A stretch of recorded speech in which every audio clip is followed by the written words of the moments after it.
How's it going, everybody? Welcome back to another episode of Infinite Sports. I'm your host, Kenneth Grunfelder, to talk some baseball today on a day where not a lot has happened, but now there's been more movement over the last couple of days with the winter meetings going on.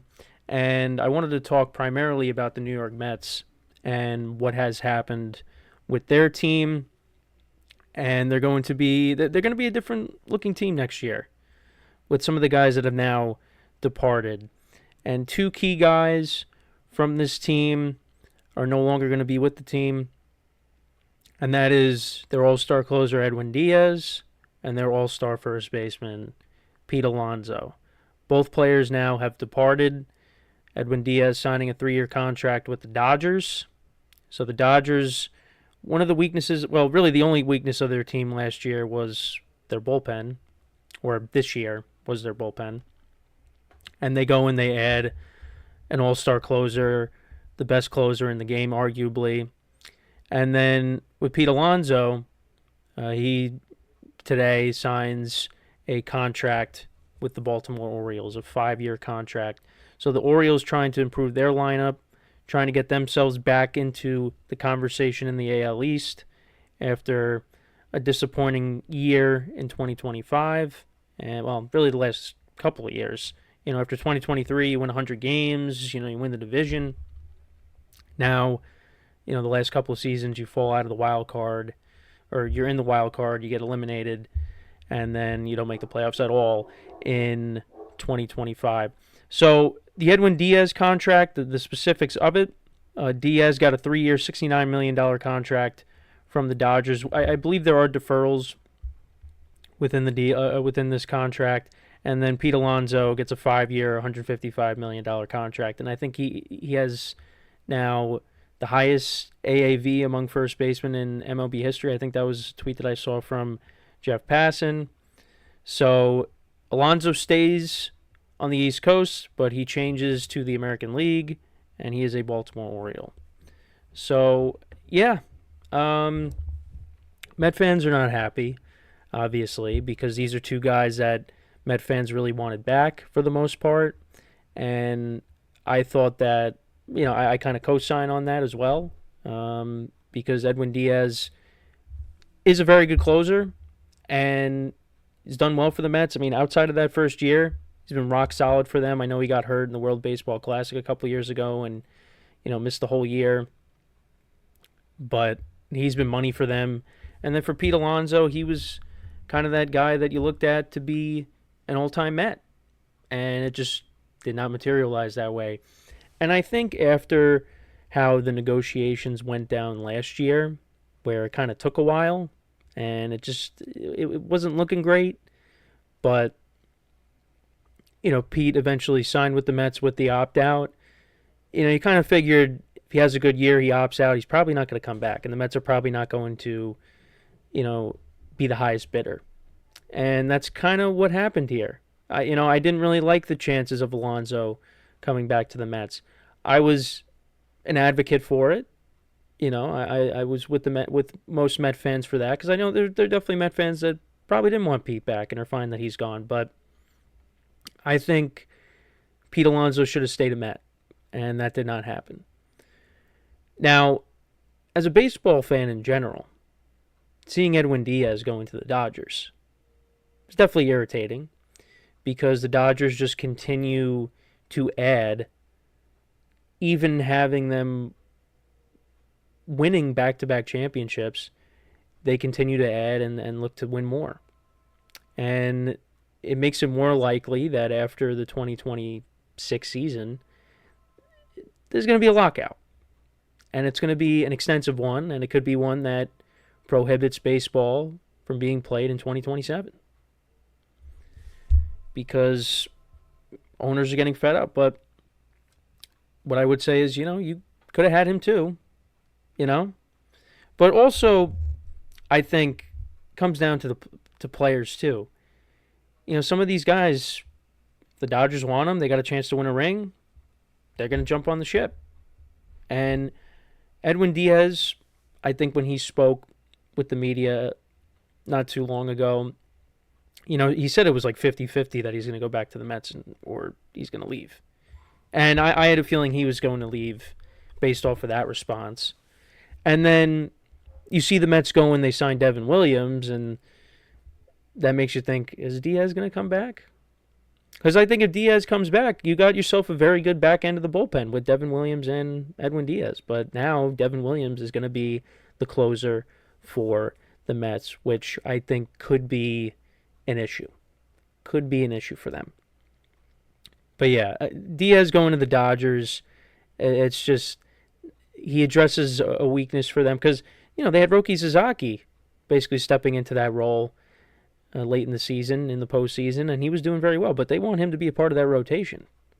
So it's a good move for the Dodgers. Obviously, it's a move that they could afford because they have no limitations to them, and they're trying to go for that three-peat. They are trying to be the first team since the Yankees to do that. They've already checked off one box with the repeat. Now they're going for the three-peat. But yeah, I've Diaz. The Mets are a team that should have no limitations because of who the owner is. But I guess they see it otherwise. So Diaz ends up going to the Dodgers, and with Pete Alonso, you look at the contract, and listen, I think Pete still is a good player. But, the 5-year contract could definitely age poorly towards the back end. But at the same time, you're the Mets. You shouldn't have any limitations, He should have been back. But we'll see what the plan is now with him walking. And I think it's a good move for the Orioles. They've added him. They traded for Taylor Ward. So they went out and improved their lineup. So after having, injuries last year to the lineup as well, because Gunnar Henderson was out and Adley Rutschman was hurt, and you got some young players up. I mean, Orioles lineup could be pretty good next year. And the rotation is something that is, a concern. The pitching, I think, is something they have to work on, but they could be an improved team next year. A lot of teams, pretty much all the teams in the AL East have made moves outside of the Yankees, really. I mean, they haven't done much other than bringing back Trent Grisham and, Tim Hill, is back, and I'm trying to think what else they've done. They really haven't done anything. They haven't. So we're kind of just waiting on what they're going to do. But yeah, I mean, Pete Alonso now leaving. Leaves a hole in the Mets lineup, without him, and they traded Nimmo. So who are they going to add now to pair with Juan Soto and Francisco Lindor, of course, at the top of the lineup? You still got Soto, you still got Lindor. Who are they going to add? Because now Kyle Schwarber, re-signed with the Phillies, so he's off the table. So what are the Mets' plans now with losing Alonso? I think there's a very good chance that Cody Bellinger could be heading to the Mets. I think that's a possibility because of the versatility, and it obviously has already played in New York for a season. So I think there's a chance that can happen. Could Kyle Tucker be on the table? We'll see. I think the market is going to heat up now for those two players.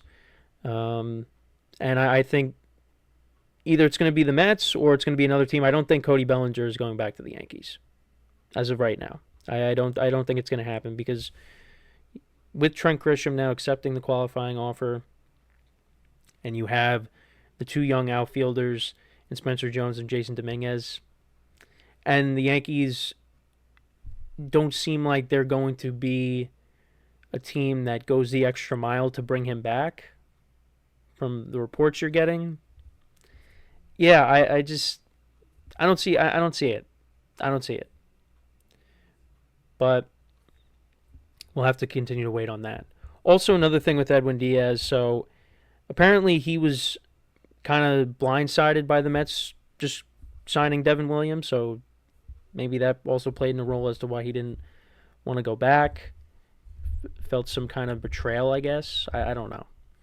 But that's some reports out there that He was unaware of that. But listen, if you wanted to be a Met, you would have been a Met. And I just think the part of it was he just didn't want to. He didn't want to be a part of it. So that's why he is now a Dodger. And I think, Alonso, how the negotiations went last year, I think that maybe played a little bit of a role. And he wanted to get a big contract, and the Mets weren't going to go to a certain price, and he got it from another team. So that's really what it comes down to. But my thing is this. I know there are some Met fans that are down in the dumps right now. I'm not going to evaluate this offseason for them and for the Yankees, obviously, until it's complete. Until it is complete. And it's easier for me to say that for the Mets because I'm not a Met fan. But there's still moves that could be made. But I feel like the Mets do need to address quite a few holes in their bullpen, in their rotation, and in the lineup. And you're not going to solve all those issues internally. You have to go out and make moves, and I think they're going to do that. But it's just, when Steve Cohen took over as the owner of the Mets, you thought that there was going to be no limits, that they're going to be able to keep their guys, they're going to go out and get players and improve this team, and it's just, it hasn't worked out the way they've hoped. Well, with Juan Soto it did. I mean, they didn't make the playoffs, but with Juan Soto, he was great his first year, and he's going to continue to be great. But now you need to add to that, because it can't just be, we're going to get Soto, and then we're just going to let our own guys go and not replace him. You got to do something. This is a 15-year contract he signed. Now, there is an opt-out, but the Mets can work around that. They have this window. All right? You got to take advantage of it. So I do think that there's going to be moves coming for the Mets. I mean, maybe they go and get a big pitcher on the market, Tarek Skubal. Maybe. That would be a great move for them. There's moves to be made, and I think they're going to bring people in. We just got to see who they are. But yeah, not the best look for the Mets, losing two core guys. And I know there definitely needed to be a change with the team because, it's kind of been inconsistent with them. You make the playoffs in 2022, you don't the following year, then you make it to the playoffs again, you go all the way to the championship series, and then you don't make it at all. So there needed to be change. But I think Alonso and Diaz were two guys that should have been part of the solution, and now they're gone. So, but if the Mets go out and they replace them with, Cody Bellinger, and, you revamp this bullpen, and Devin Williams actually ends up panning out as the closer, then Met fans are going to be happy. All Met fans really care about is, at the end of the day, is if their team is good and they win. So they'll be able to push all these emotions aside if the team goes out there and plays really well next year. But if they don't, an apology again after the season is not going to help Steve Cohen in this regime. It's not. So yeah, Pete Alonso and Edwin Díaz no longer on the Mets. Let me know what you guys think about these signings by the Dodgers, of course, getting Diaz, the Orioles getting Alonso. What are your thoughts on that? Did the Mets do the right thing letting these two guys go? Should they have kept at least one of them? I mean, I think they should have kept both of them because they have the ability to do that, but they didn't. So we'll see what other moves end up happening down the line. But as always, everybody, make sure to leave a like, comment, and subscribe to the video, to the channel.